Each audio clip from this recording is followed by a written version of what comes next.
The Glitter Show with me, Jillian Godsil. Today we're going to have a fascinating conversation with Louis Kohl, who is the product manager with Streamflow Finance. Louis, welcome to the show.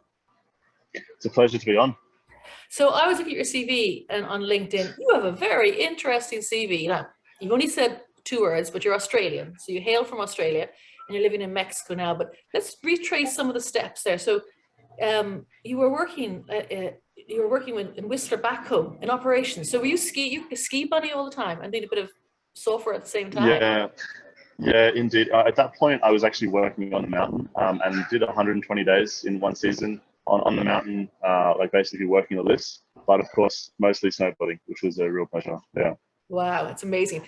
And then you've also worked with is it Unique? Am I saying it right? An art with character. Tell me a bit about that project. It's really fascinating. Yeah, so Unique was an e-commerce, and they were essentially you could buy sort of wall art from independent artists that was then like printed or reprinted by Unique and then sort of shipped to you. So it was like sort of a step away from the Amazon kind of commerce, like a bit more personalized towards the artists, but still affordable for your everyday person, not like fine art. So it was quite a nice, a very nice environment to work in, really tight team. It looked lovely. And that was based out of Berlin, yeah. Okay, and then crimper, am I saying that right? Mountaineering again. So is that, I'm thinking of the crampons, is that what they call them, or crimper? Is that, were you a full blown mountaineer fella? Full blown would be maybe a bit of an exaggeration, but yeah, that was a rock climbing application where users could sort of pin and get like guides for climbing certain rocks or certain rock climbing areas, regions, as well as having like a map to enter to the area. Basically just trying to make it more approachable for newcomers. Okay, I know my kids did bouldering, and that was like, no, don't tell me, it sounds too scary. So were you actually going up, were you one of the people who does the rock climbs? Yeah, so the application was really based on, like actually rock climbing. So not so much bouldering. I think we were supporting some bouldering, but more focused on like actual rock climbing. No, it sounds a lot more scary. Wow, so you have a very active interests between snowboarding and mountaineering and all the rest of it. So when did blockchain and Bitcoin come into your life? Actually, pretty early on. I think it would have been around 2014 or so, but then became really more engaged in 2016. The onboarding point for me was Monero, anonymous cryptocurrency. So I was running the meetup in Berlin for Monero for a few years, and then in DeFi summer in 2020, I guess it was, was onboarded into Ethereum through a couple of friends who were like really hyped about what was happening in the space. Of course, many of us were burned by the ICO period, and we were very skeptical of this new DeFi summer. But once I started actually playing around with the tools that were available, like Uniswap, Aave, and so on, it really became clear that there was actually something behind the marketing and the fluff. So this really got me super excited, and then was really on board for that whole period. And then at some point in one of the groups I was in, someone mentioned Solana, and then from there I sort of dove down the rabbit hole there. The first experience with Saber and Orca was very, very positive experience. It really felt like how it should be. So the latency was super low. It felt like something that a real everyday user could actually use and enjoy using without having to know anything around the background behind it, which was exciting for me as a product manager to see that sort of some of the UX challenges have been solved by the chain being much lower latency. Okay, so Solana, tell me a bit about the community. Is it very? Yeah. I mean, and we'll go on to the FTX in a minute, but just talk first of all what brought you in and what is the community like? Yeah, I mean the community was pretty small when I came in, so I can't put a month to it because it is all a blur of the last year. But I came in sort of I would say sort of towards the beginning where the first primitives for DeFi were being knocked together. You had the first AMMs coming out. You had the first like lending protocols that were raising money and coming out, like Solana and Port Finance. So it was a pretty tight-knit community, I would say. Like we were very much a small. I think at that point the TVL was also very low. Solana was not nearly as valuable as it became. It hadn't started that big run-up. So I would say the community was fairly tight knit, and like a lot of people knew each other inside the community. Yeah, which is nice too. I know I've been involved with early communities, and there's a great feeling of solidarity, isn't it, and trust, and it's an interesting place to be. So then your project, Streamflow Finance, it is token investing and a streaming platform. So explain to me what it does in the mechanics and how it works. yeah, sure. So I mean, a lot of people are familiar with like Sablier and Superfluid on the Ethereum side. Streamflow, you can kind of come at it like that from that perspective. We offer streaming payments and streaming transactions. And a stream, for those who are not familiar, is essentially, rather than having an instant payment, what you might be familiar with on, say, Bitcoin, you have a streamed payment, which is like progressively released over time. So you can have maybe for 1 year, you can release $10,000, and every minute or every day, it'll release a portion of that total amount, which, as it turns out, is quite useful for things like vesting contracts, where you have a linear release over time, or payroll contracts, where if the recipient wants to be paid for their work as they're doing it, rather than at the end of the month or at the end of a period, you can use a streamed payment to do that. So yeah, these are the two main areas we've approached using streaming payments so far: the vesting contracts and payroll.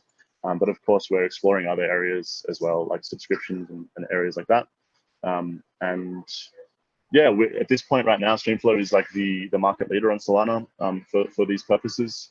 It moves around a lot because of the volatility currently, but we had around 200 million, 300 million in TVL recently. And 40 plus teams on Solana. So I think we've established ourselves quite well in the Solana ecosystem. And you raised money back in March. Yes, that is correct. Yeah, it was led by Jump.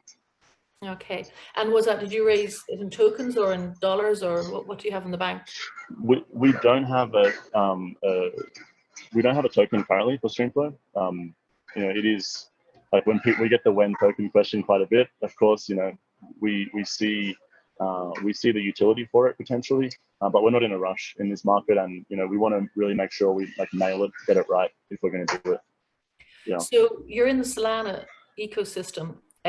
Would you look at other ecosystems? Yeah, certainly. I mean, we see opportunity across the space wherever there's people receiving investment, wherever there's people receiving on-chain salary. We see opportunity.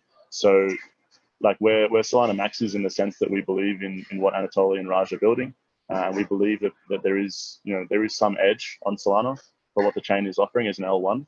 However, the reality is there's like many other good chains and good projects as well. So we're sort of opportunistic maxis in the sense that we're happy to go where people need our product. Okay, so obviously the elephant in the room is the last couple of days, FTX and the impact on Solana. So from someone inside the community, so on the outside looking in, I'm reading different takes on it. Some people are saying, yeah, it's the end of Solana. People saying, no, we'll fight through. How does it feel like? What's your gut feeling about the short-term or maybe long-term impact of FTX on Solana? I mean, it's really hard to fully measure the impact at this point without all the information, without all the data at hand. That being said, like just sort of gut feeling or the sentiment it's very low, in the sense that it feels kind of like the worst possible confluence of events has taken place. That being said, it is really heartening to see like a lot of the teams that have always been strong teams in Solana really standing up. So an example of that is, for example, there was a risk with Serum in the last days that the upgrade authority, it was unknown who controlled it, which made the funds, potentially at risk. And it was really nice to see like a few teams. I won't name names because I didn't follow it too closely, but to see a few really strong teams stand up and fork it and already have it up and running and starting to work again. So that yeah, yeah, I think so. And go ahead. Sorry, isn't it funny how I was asking about community, but the community is actually showing itself to be committed. Yeah, it's kind of like one of those events where it feels like it separates the wheat from the chaff. And if we do come through the other side, we will come through stronger. But it is certainly like you don't want to underrate the challenge ahead to rebuild the trust and sort of get things back on track. But I mean, it wasn't Solana's fault, was it? It was FTX had invested. Yeah, that's true. You know, there was a perception in the space in general that like people would say that Solana was Sam's coin. There was certainly like, I think FTX and Sam had a big influence on pushing Solana forward in the early days, purely in terms of the image and like getting the name brand out there. And then also, of course, they had a big impact in terms of investing in projects on the chain. So you wouldn't want to minimize their effect or their impact. That being said, like, yeah, it seems like the chain can do fine without them. And in many ways, a lot of the negative, like predatory tokenomics that Solana was known for last year, you know, these low float, high FTV tokens, like Serum, for example. I mean, this is one example.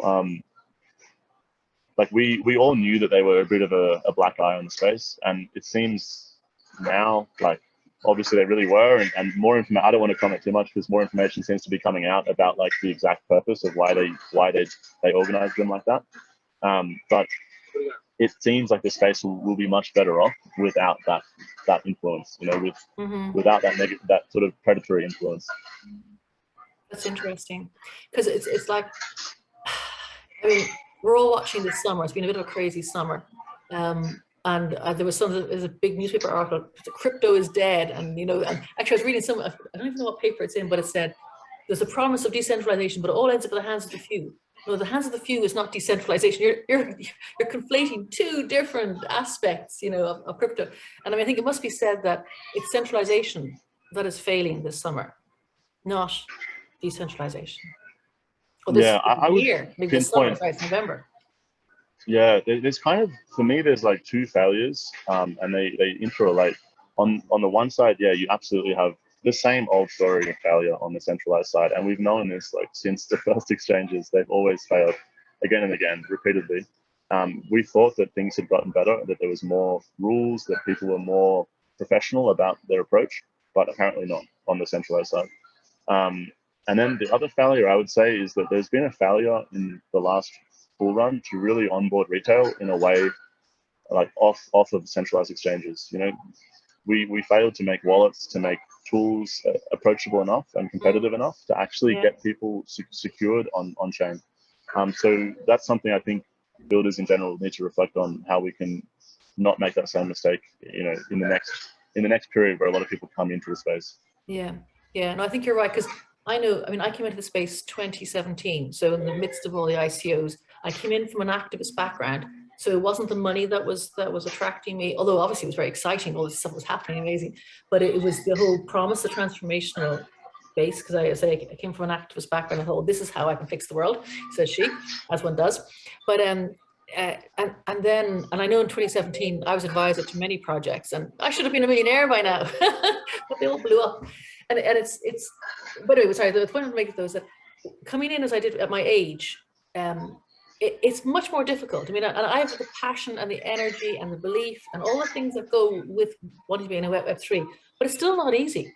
You know, it's still, I don't know, and I feel frustrated that when I first came in, it's much better now. What I'm 5 years in, so I'm much more fluid with and fluent in the area. But why is it still so hard? Yeah, there's just some like hard nuts to crack that we haven't really figured out the way forward. And I would say probably one of the biggest ones is like self-custody, actually making people aware of how they can self-custody in a safe way. And the problem there is like, on the one side, like you need people to actually understand what they're doing, because that is part of the benefit. But on the other side, it needs to be so dead easy that it's not a concern for them. And we haven't quite threaded that needle yet. No. A lot of people say it has to do with education, and I think that's probably partly right.